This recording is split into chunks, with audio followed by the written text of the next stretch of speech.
Hello student, how are you. तो student, आज हम नया चैप्टर शुरू करने वाले हैं, motion in the straight line. Okay, तो उसका सबसे जो बेसिक जो कॉन्सेप्ट है उसको सबसे पहले हम पढ़ेंगे, वो है रेस्ट। ठीक है, अब रेस्ट क्या होता है। आप देखते हैं कि कोई काफ़ी सारी चीज़ें होती हैं जो अपनी जगह पे पड़ी रहती हैं और हम उनको कहते हैं कि ये रेस्ट पे है। तो इसकी फॉर्मल डेफिनेशन क्या होगी। A body is said to be at rest if it does not change its position with respect to its surrounding. अब सराउंडिंग से क्या मुराद है। सराउंडिंग से मुराद है कि उसके इर्द गिर्द जितनी भी चीज़ें हैं उसके लिहाज से वो बॉडी जो है वो अपनी पोजीशन को चेंज नहीं कर रहा। ठीक है, मिसाल के तौर पर ये आपका कमरा है, ठीक है, और कमरे के अंदर ये सोफ़ा पड़ा हुआ है। आप देखते हो कि सोफ़े के इर्द गिर्द ये जो जितनी भी चीज़ें हैं उसके लिहाज से सोफ़ा जो है वो ना तो अपनी डायरेक्शन को चेंज करता है और ना ही अपने डिस्प्लेसमेंट या डिस्टेंस को चेंज करता है। तो इसका मतलब ये है कि सोफ़ा जो है वो रेस्ट पे है। अब मोशन क्या होगा। A body is said to be in motion if it changes its position with respect to its surrounding. अब एक बॉडी जो है वो अपने सराउंडिंग के रिस्पेक्ट अगर अपनी पोजीशन को चेंज करती है तो हम कहते हैं कि ये मोशन में है। मिसाल के तौर पर आप यहाँ खड़े हो और आपके पास से एक गाड़ी गुजरती है, ठीक है। जब आप यहाँ पे खड़े थे तो ये गाड़ी आपके रिस्पेक्ट क्या हो रही थी, अपने डिस्प्लेसमेंट को कम कर रही थी, यानी आपकी तरफ आ रही थी और इसका फासला आपके लिहाज से कम हो रहा था। और बाद में ये आपके सामने रुकी और इधर वाली साइड पे चलेगी, तो अब इसकी आपके लिहाज से इसका फासला जो है वो ज़्यादा हो रहा है। तो इट्स मीन्स दैट कि आप के लिहाज से ये जो बस है उसने अपने पोजीशन को चेंज किया है, तो हम कहेंगे कि जो बस थी वो मोशन में थी। ठीक है, अब मोशन की काफ़ी सारी मिसालें होती हैं, जैसे आपके पास से कार गुजरी, वो भी मोशन में थी। फिर आपके कमरे के अंदर जो इंसेक्ट्स उड़ रहे हैं, कोई मक्खियाँ उड़ रही हैं, वो भी मोशन की मिसाल है बेटा। और भी जितनी भी चीज़ें जो आपके लिहाज से अपनी पोजीशन को या अपने सराउंडिंग के लिहाज से अपनी पोजीशन को चेंज करती हैं, हम उसको मोशन में कहते हैं। जैसे हमारी अर्थ जो है वो रोटेट कर रही है तो हम कहते हैं वो मोशन में है, और इसके अलावा वो सन के लिहाज से रोटेशन में है तो हम कहते हैं कि वो मूव कर रही है। क्यों मूव कर रही है, क्योंकि वो सूरज के लिहाज से हर लम्हा अपनी पोजीशन को चेंज कर रही होती है, तो इसी वजह से वो मोशन में होती है। फिर जो मून है वो क्या करता है कि हमारी ज़मीन के इर्द गिर्द से रोटेट करता है, तो इसका मतलब ये होता है कि हमारी इस ज़मीन के लिहाज से जो चाँद है वो अपनी पोजीशन को चेंज कर रहा है, तो इसका मतलब ये हुआ कि जो चाँद है वो भी मूवमेंट में है।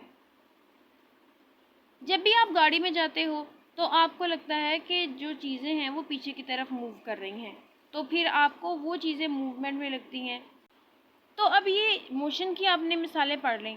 इससे आगे आपने पढ़ना है कि स्टेट ऑफ रेस्ट और मोशन जो होती है ना बेटा, वो रिलेटिव होती है।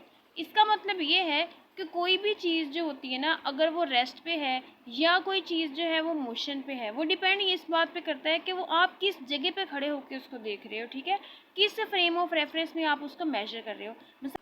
तो रेस्ट और मोशन जो होती है ना वो कैसे एक दूसरे से रिलेटिव होती हैं। मिसाल के तौर पर आप यहाँ बस स्टेशन पे खड़े थे, ठीक है, आपके पास से एक गाड़ी आई और गाड़ी गुजर गई, तो आपके हिसाब से गाड़ी के अंदर बैठे जो पैसेंजर्स थे उन्होंने अपनी पोजीशन को चेंज किया है, ठीक है। पहले उनका फासला आपसे ज़्यादा था, आपके पास से गुजरे, और फिर उनका फासला जो था वो आपके मुकाबले में ज़्यादा होता गया। तो इसका मतलब है कि गाड़ी के अंदर बैठे हुए पैसेंजर आपके लिहाज से मोशन में थे। लेकिन जब आप उसी गाड़ी के अंदर बैठ जाओगे तो क्या होगा, तो ये होगा बेटा कि आप दूसरे पैसेंजर जो हैं वो आपके लिहाज से अपनी पोजीशन को चेंज नहीं करेंगे, ठीक है, तो आपके लिहाज से वो क्या होंगे, रेस्ट पे होंगे। तो इसका मतलब है कि एक ही गाड़ी है और एक ही जो है वो पैसेंजर्स हैं।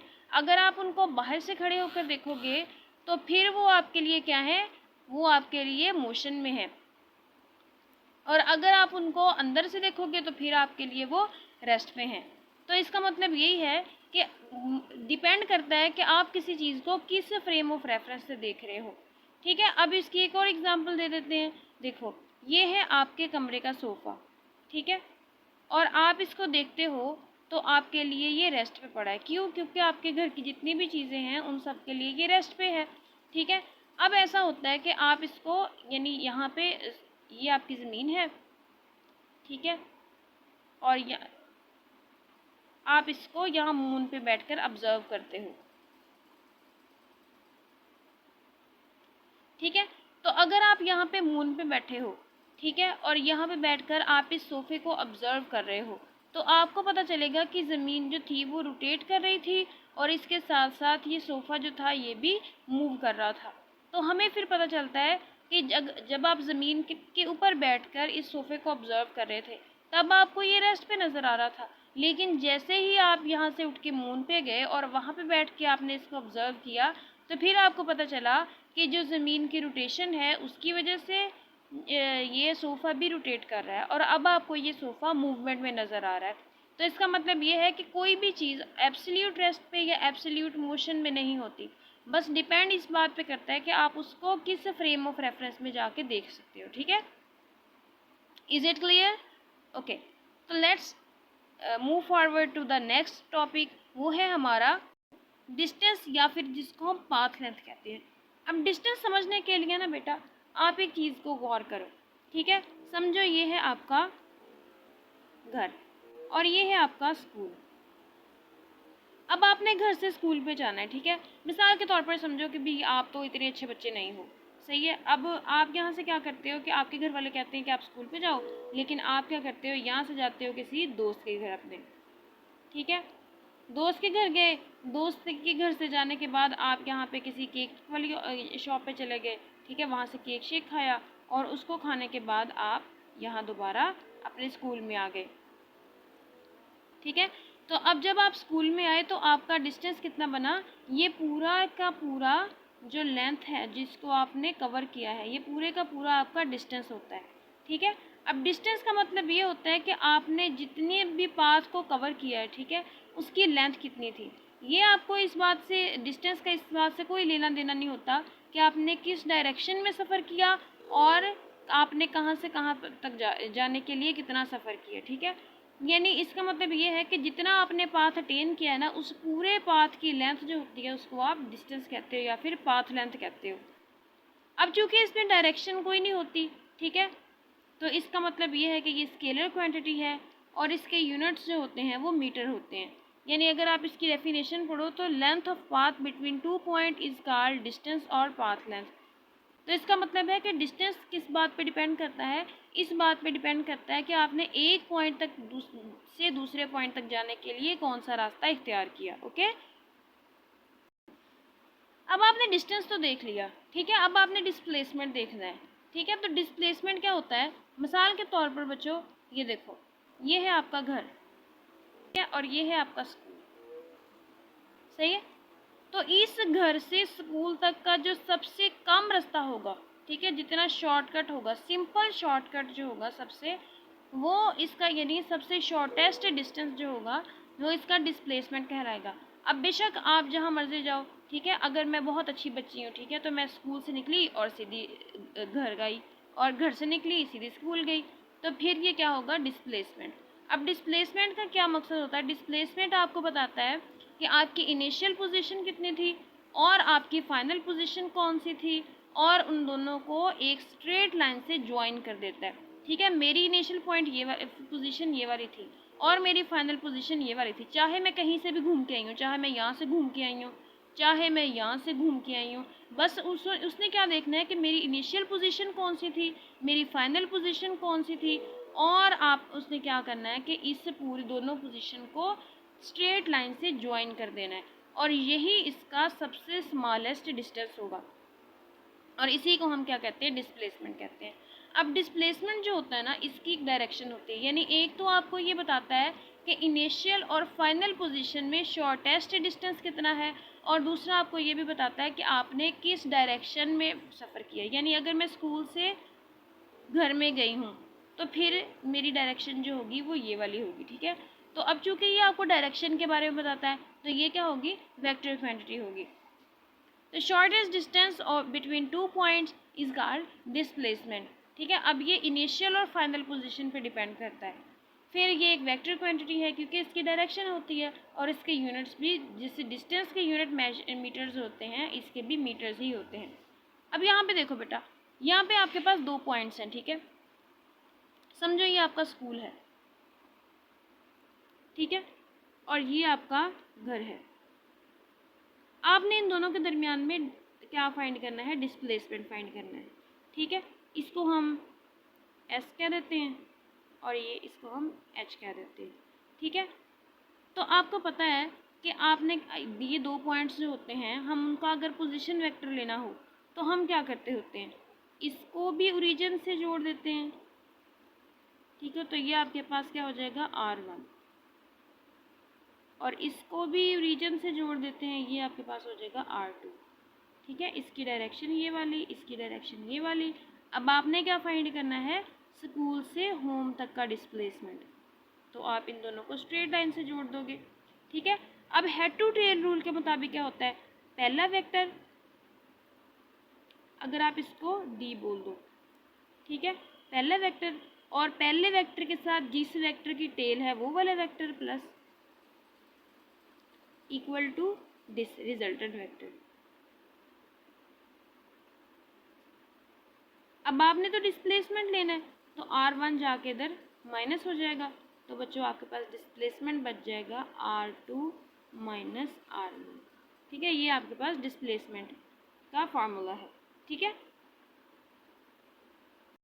अब आपने डिस्टेंस भी पढ़ लिया, डिस्प्लेसमेंट भी पढ़ लिया, तो क्या ऐसा हो सकता है बच्चों कि डिस्प्लेसमेंट आपका ज़ीरो हो लेकिन डिस्टेंस जो है वो नॉन ज़ीरो हो? कैसा हो सकता है, जल्दी जल्दी सोच लो। ओके, अब अगर तो आप कहते हो कि ऐसा हो सकता है कि डिस्प्लेसमेंट ज़ीरो हो और डिस्टेंस जो है वो नॉन ज़ीरो हो, तो फिर आप बिल्कुल ठीक कह रहे हो, ऑफ कोर्स ऐसा हो सकता है। क्यों, देखो, अब मैं सुबह सुबह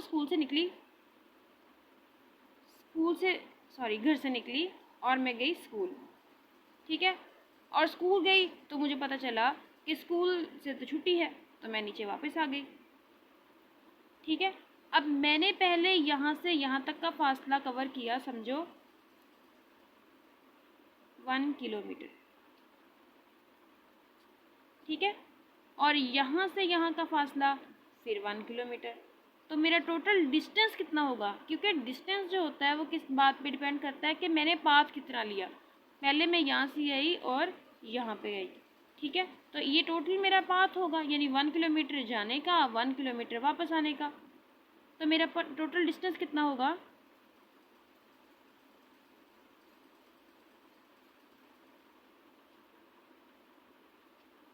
वन किलोमीटर प्लस 1 किलोमीटर, क्योंकि इसके अंदर कोई भी डायरेक्शन नहीं होती, तो इस वजह से हम टोटल कर लेंगे ये 2 किलोमीटर।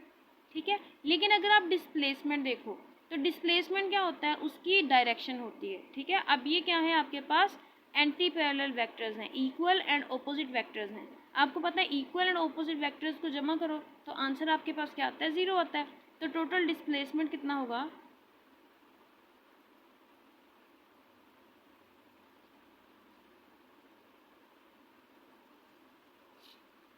वन किलोमीटर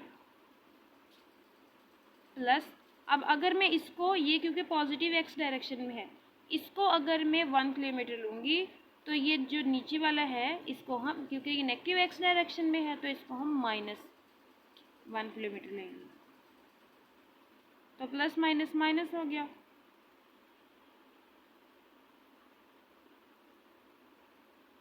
और ये आपके पास 0 आ गया। ओके, तो यहाँ से हमारे पास क्लियर हो जाता है कि एक ऐसी, यानी अगर हम एक पॉइंट से शुरू कर कर उसी पॉइंट तक वापस आ जाए, तो उस केस में हमारे पास जो डिस्टेंस होता है वो नॉन ज़ीरो होता है और डिस्प्लेसमेंट जो होता है वो 0 होता है।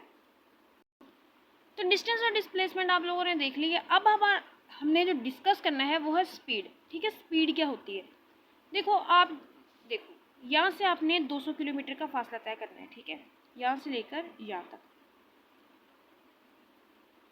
ठीक है, एक गाड़ी में आप हो, एक के आपके घर वाले हैं। ठीक है, तो 200 किलोमीटर का ये फासला है। ठीक है, तो आप क्या करते हो, आप इसी फासले को, यानी आपकी गाड़ी ये वाली है, ठीक है, इस गाड़ी में बैठकर आप यहाँ तक जब पहुँचते हो,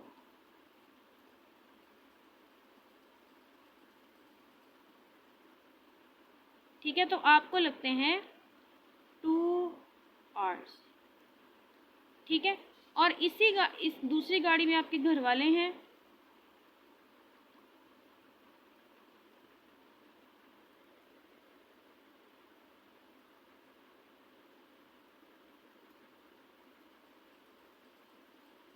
ठीक है, इनको यही फासला तय करने में लगते हैं 3 आवर्स। तो इसका मतलब क्या हुआ कि 200 किलोमीटर का फासला था, आपने वही 2 घंटों में कंप्लीट कर लिया। तो इसका मतलब ये है कि आपने थोड़े वक्त में ज़्यादा फासला तय किया। ठीक है, थोड़े वक्त में ज़्यादा फासला तय किया, और वही 200 किलोमीटर्स आपके घर वालों ने 3 घंटे में किया। तो इसका मतलब है कि उन्होंने वही फासला ज़्यादा वक्त में कंप्लीट किया। तो स्पीड आपको क्या बताती है? वही बताती है कि आप कितने टाइम में कितना फासला तय करते हो, यूनिट टाइम में कितना फासला तय करते हो। अब यूनिट टाइम का मतलब ये होता है कि आप 1 सेकंड भी ले सकते हो, 1 मिनट भी ले सकते हो, 1 आवर्स भी ले सकते हो, और 1 डे भी ले सकते हो, 1 ईयर भी ले सकते हो, यानी 1 ही लेना है। तो ये आपको ये बताता है कि आपने यूनिट टाइम में कितना फासला तय किया है। ठीक है, इसी को आप स्पीड कहते हो। ठीक है, अगर आप यूनिट टाइम में यानी 1 आवर में ज़्यादा फासला तय करोगे तो इसका मतलब ये होगा आपकी स्पीड भी ज़्यादा होगी। अगर आप 1 घंटे में कम फासला तय करोगे तो इसका मतलब ये होगा आपकी स्पीड भी कम होगी। तो स्पीड जो है वो रिलेटेड होती है पाथ लेंथ या डिस्टेंस से। इसका मतलब ये है, आपने पीछे अभी अभी पढ़ा है कि जो डिस्टेंस होता है ना, उसकी डायरेक्शन नहीं होती, उसकी डायरेक्शन नहीं होती। तो इसका मतलब है कि स्पीड जो है वो भी आपको डायरेक्शन के बारे में नहीं बताती, बस वो आपको ये बताती है कि आपने डिस्टेंस कितना कवर किया, किस डायरेक्शन में आप मूव कर रहे हो। चाहे किसी भी डायरेक्शन में मूव कर रहे हो, उसको इससे कोई फ़र्क नहीं पड़ता, बस उसको फ़र्क इस चीज़ से पड़ता है कि आपने कितने टाइम में कितना फासला तय किया, बस वो आपको इसी चीज़ के बारे में बताएगी। ठीक है, तो डायरेक्शन के बारे में आपको नहीं बताता, डिस्टेंस। ठीक है, और क्योंकि डिस्टेंस भी स्केलर है और टाइम भी स्केलर है, तो इसका मतलब ये हुआ कि जो आपके पास इन दोनों को डिवाइड करने से क्वांटिटी आएगी वो भी स्केलर ही होगी, यानी उसकी खुद की भी कोई डायरेक्शन नहीं होगी। इसका यूनिट जो होता है वो मीटर पर सेकंड होता है। वो अब वो आता कैसे है, देखो, जो ये डिस्टेंस है इसका यूनिट मीटर और टाइम का यूनिट सेकंड। अब ये सेकंड ऊपर जाके क्या हो जाएगा, इसकी पावर -1 हो जाएगी। तो इस तरह से इसका यूनिट जो है वो मीटर पर सेकंड आ जाता है। अब हम इसकी एग्जांपल कर लेते हैं ताकि आपको थोड़ा सा और क्लियर हो जाए। Okay, let's get started. बेटा यहाँ पे देखो, वो कहते हैं कि अगर आपकी जो बॉडी है उसने डिस्टेंस कवर किया है 4 किलोमीटर का और उसका टाइम जो उसने लिया है वो 2 आवर्स लिया है, तो आपने हमें बताना है कि उसकी स्पीड कितनी है। तो फ़ौरन से फार्मूला लगाओ, v is equal to S by T. तो v आपके पास s कितना है 4 किलोमीटर और ये कितना है 2 आवर्स, तो ये आपके पास आ जाएगा 2 किलोमीटर पर आवर। ठीक है, इज इट क्लियर? अब अगली जो एग्जांपल है उसमें आपको क्या दिया हुआ है, वो कह रहे हैं कि एक सेमी सर्कल है। ठीक है, उसका रेडियस है आपके पास 2 मीटर। ठीक है, और एक बॉडी जो है वो यहाँ से यहाँ तक यानी इस पूरे सेमी सर्कल को कवर करने में 2 सेकंड लगाता है। तो आपने उसकी स्पीड के बारे में बताना है। तो बेटा देखो, ये है आपके पास सेमी सर्कल। ठीक है, अब उसने जो डिस्टेंस कवर किया है, स्पीड में क्या होता है, डिस्टेंस ओवर टाइम होता है, यानी स्पीड आप जानते हो किसके बराबर होता है, डिस्टेंस ओवर टाइम। ओके, तो अब डिस्टेंस ओवर टाइम होता है, तो उसने डिस्टेंस कवर किया है ये वाला, तो ये तो आपके पास है ही नहीं, आपके पास इसका क्या है, सिर्फ डायमीटर है। ठीक है, इस सर्कल का, हेमी सर्कल का जो है, सेमी सर्कल का आपके पास डायमीटर है। तो अब आप इमेजिन करो कि अगर ये पूरा सर्कल होता, ठीक है, पूरा सर्कल होता, तो इसका ये ऊपर वाली जो बाउंड्री है जिसको हम सर्कमफेरेंस कहते हैं वो किसके बराबर होती है,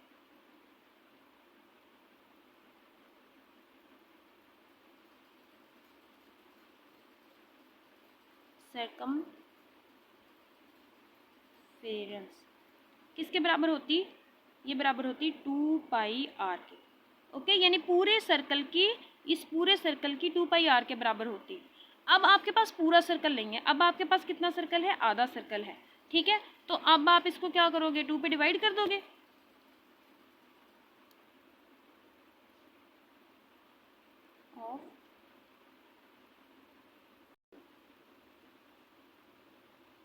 फुल सर्कल। ठीक है, तो इसकी हाफ की कितनी होगी, सर्कमफेरेंस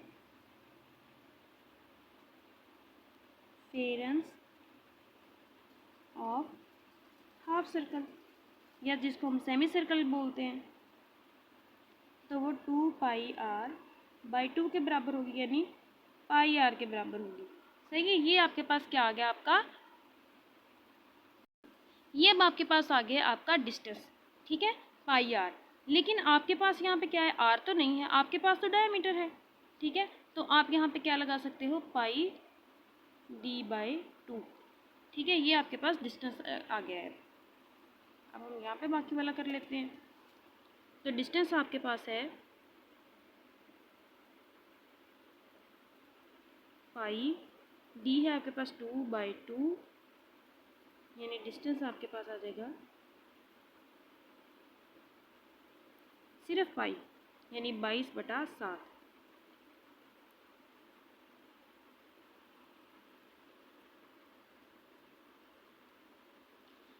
अब ये आ गया आपके पास 22/7। तो स्पीड आपको पता ही है, डिस्टेंस बाई टाइम होता है, तो स्पीड का फॉर्मूला लगा दो।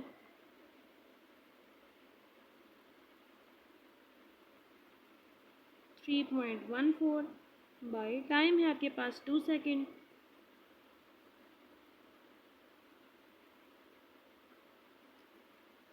तो आंसर आपके पास आएगा तकरीबन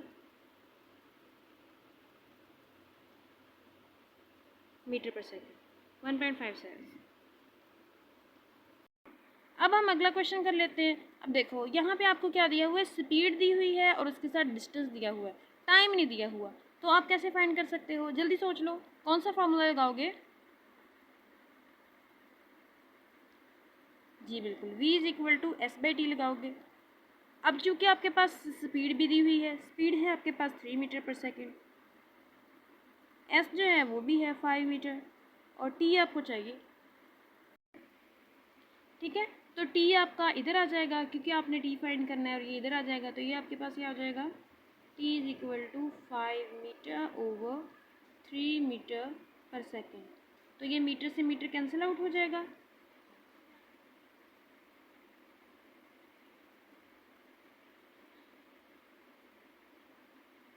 ठीक है। तो ये आपके पास ये सेकंड ऊपर जाके -1 है, तो ये 1.6 समथिंग सेकंड। तो ये आपके पास टाइम आ जाएगा, ओके। तो बच्चों अभी तक आपने स्पीड पढ़ा है, ठीक है। तो होप सो आपको उतना क्लियर हो गया होगा, ठीक है। डिस्टेंस, डिस्प्लेसमेंट और स्पीड भी क्लियर हो गया होगा। तो बच्चों स्पीड जो है ना, वो आपको अभी देखो, स्पीड आपको किस बारे में बताती है, सिर्फ बताती है कि आपने कितने टाइम में कितना डिस्टेंस कवर किया। अब आपको डायरेक्शन के बारे में वो कुछ नहीं बताती। तो उसके डायरेक्शन के बारे में बताने के लिए और पता चलाने के लिए और डिस्प्लेसमेंट के बारे में तो अगर हम चाहते हैं कि हमें उसकी डायरेक्शन के बारे में पता चले, तो हम क्या करते हैं, डिस्प्लेसमेंट का रेट ऑफ चेंज देख लेते हैं। तो उससे हमें क्या, तो डिस्प्लेसमेंट का जो रेट ऑफ चेंज होता है उसको हम वेलोसिटी कहते हैं। अब इसका मतलब ये है, फिर वही बात आ गई कि ये वेलोसिटी आपको क्या बताती है, ये बताती है कि बॉडी ने यूनिट टाइम में कितना डिस्प्लेसमेंट कवर किया है, ठीक है। तो इसका आप एक और डेफिनेशन भी लिख सकते हो, डिस्प्लेसमेंट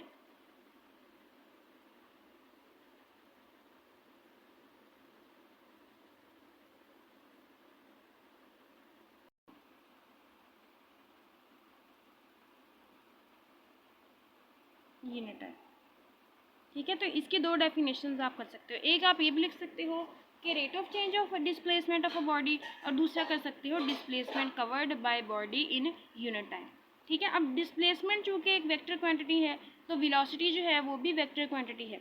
इसका मतलब ये है कि ये आपको एक तो बताती है कि बॉडी ने कितने टाइम में कितना डिस्प्लेसमेंट कवर किया, लेकिन इसके साथ साथ आपको ये भी बताती है कि बॉडी ने किस डायरेक्शन में सफ़र किया है, ठीक है, उसकी वेलोसिटी किस डायरेक्शन में थी।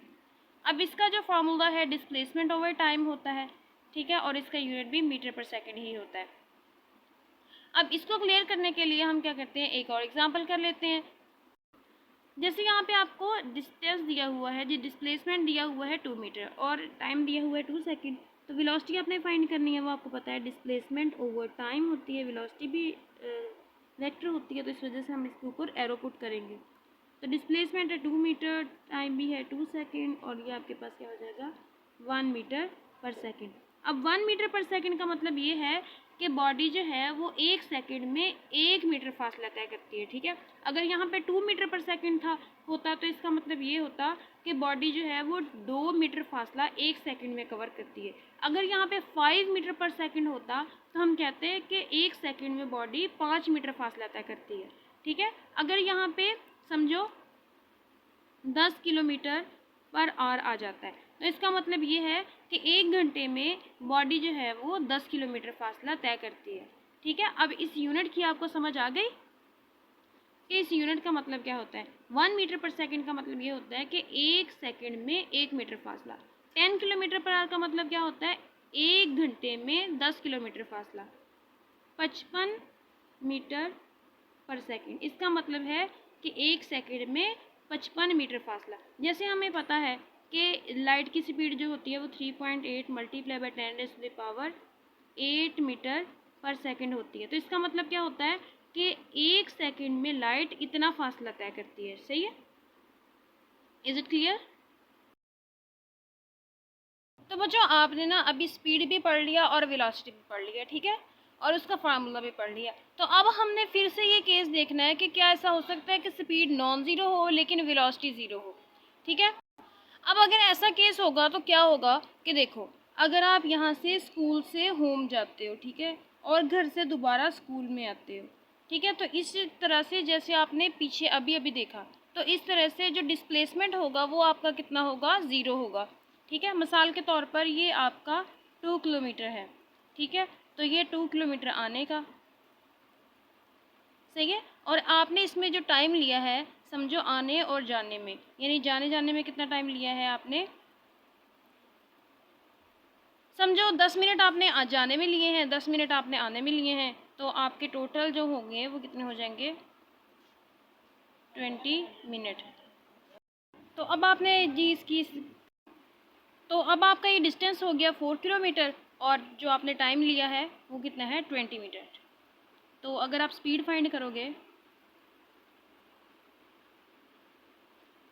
तो स्पीड आपको पता है डिस्टेंस ओवर टाइम होता है, तो स्पीड आपके पास आएगी 4 किलोमीटर ओवर 20 मिनट, ठीक है। तो ये नॉन ज़ीरो होगी। लेकिन अगर आप वेलोसिटी फाइंड करोगे तो आपको पता है कि अगर ये जो डिस्प्लेसमेंट होगा इसका ज़ीरो होगा। क्यों?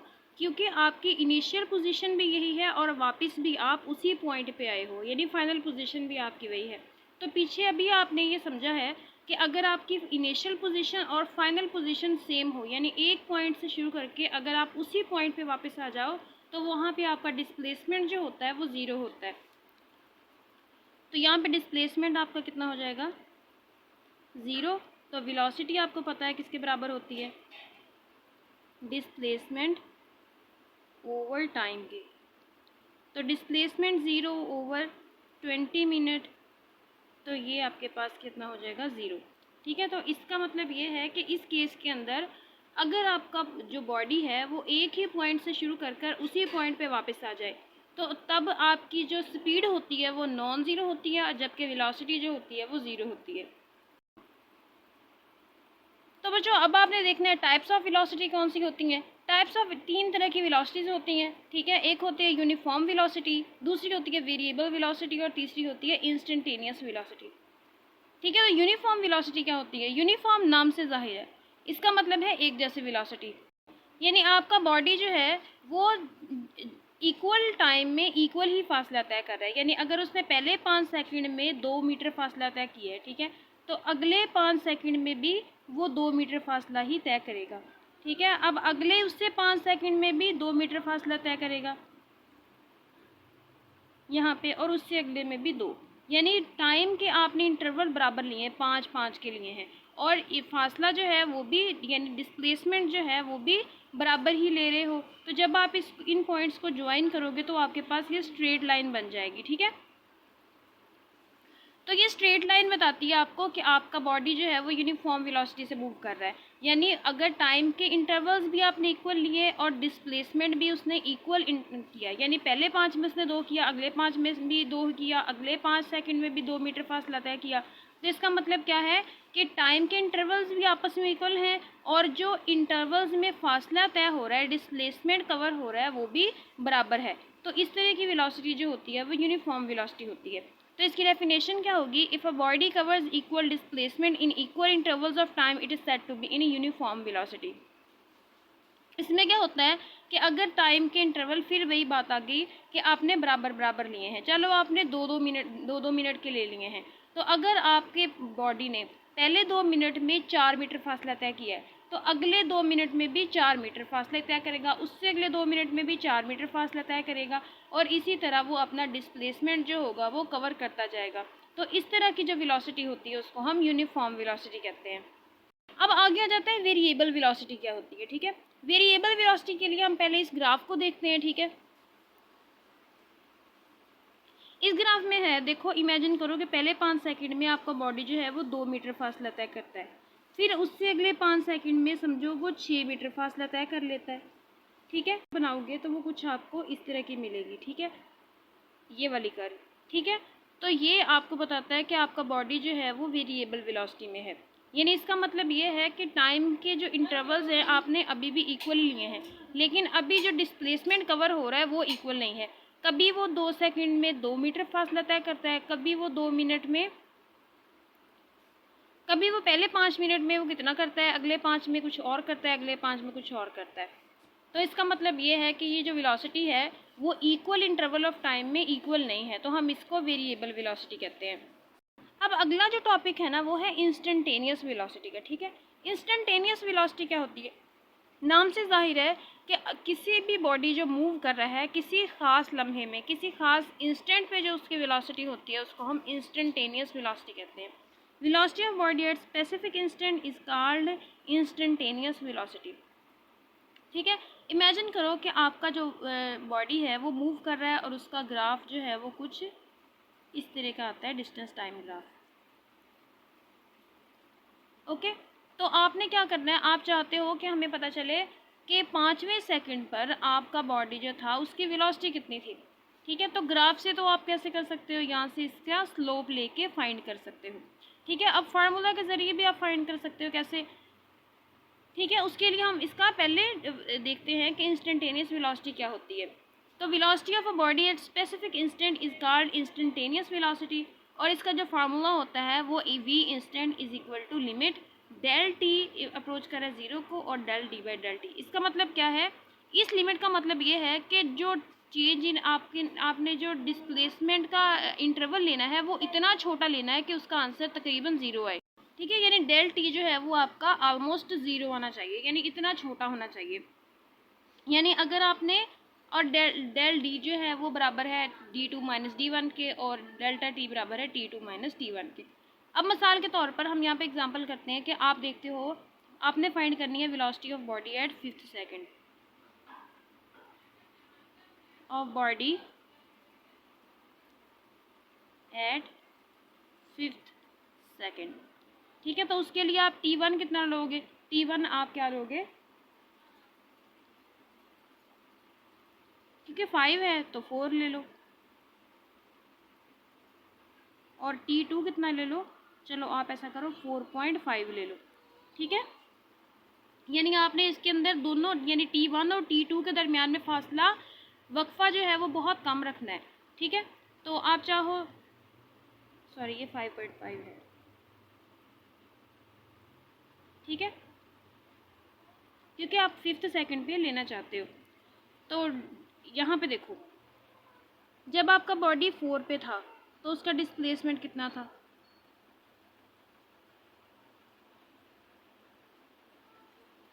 तो d1 आपका था ऑलमोस्ट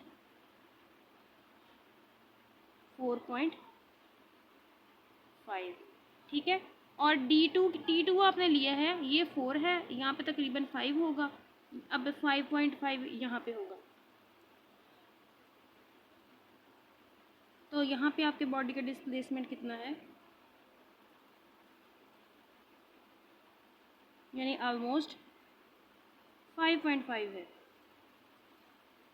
ठीक है, तो आपने फाइंड कहाँ पे करना है? 5 पे, इस पॉइंट पे आपने फाइंड करना है। ठीक है, 5 सेकंड पे आपका बॉडी की वेलोसिटी कितनी थी। तो यहाँ पे वैल्यू लगा लो, v इंस्टेंटेनियस होता है del D by del T. Del D बराबर होता है d2 माइनस d1 और डेल टी बराबर होता है t2 माइनस t1। अब d2 आपके पास कितना है 5.5 माइनस 4.5, t2 है आपके पास 5.5 माइनस 4, ये आपके पास कितना आ जाएगा 1/, और ये आ जाएगा आपके पास 1.5। ठीक है, तो इसको डिवाइड करके जो आपके पास आंसर आएगा वो आपकी 5th सेकंड पे वेलोसिटी होगी। ठीक है, अब आपका जो डेल्टा टी है वो जितना छोटा होता जाएगा आपका डिस्टेंस भी उतना छोटा होता जाएगा और आपकी वैल्यू जो होगी वो उतनी एग्जैक्ट आती जाएगी। अब बेटा एक और चीज़ है कि अगर आपके पास ये लिमिट हो यानी डेल टी बहुत छोटा हो, अगर आपका यानी चेंज इन टाइम बहुत छोटा है तो जो बॉडी डिस्टेंस कवर करेगी, डिस्प्लेसमेंट कवर करेगी सॉरी, वो भी बहुत छोटा होगा। ठीक है, यानी अगर आप देखो इसने 4 से लेकर 5.5 तक यानी सिर्फ इतना फासला तय किया, कितना 1.5 मीटर। अगर यहाँ पे आप 4.5 की जगह पे 5.5 पे चले जाओ तो फिर वो फासला 1.5 से भी यानी तकरीबन 1 मीटर कवर करेगा। तो इसका मतलब है कि जब आप टाइम का जो इंटरवल है वो छोटा लोगे तो उसमें डिस्प्लेसमेंट का इंटरवल जो है वो भी छोटा आएगा। और अगर इस तरह हो तो फिर हम इसको इस तरह लिख सकते हैं dx/dt। ठीक है, अब ये x जो है वो यहाँ पे डिस्प्लेसमेंट को शो करता है। ठीक है, आप इसको डेरिवेटिव के फॉर्म में लिख सकते हो। तो होप सो आपको समझ आ गई होगी। आज के लिए बस इतना ही, तो तब तक के लिए अल्लाह हाफिज़।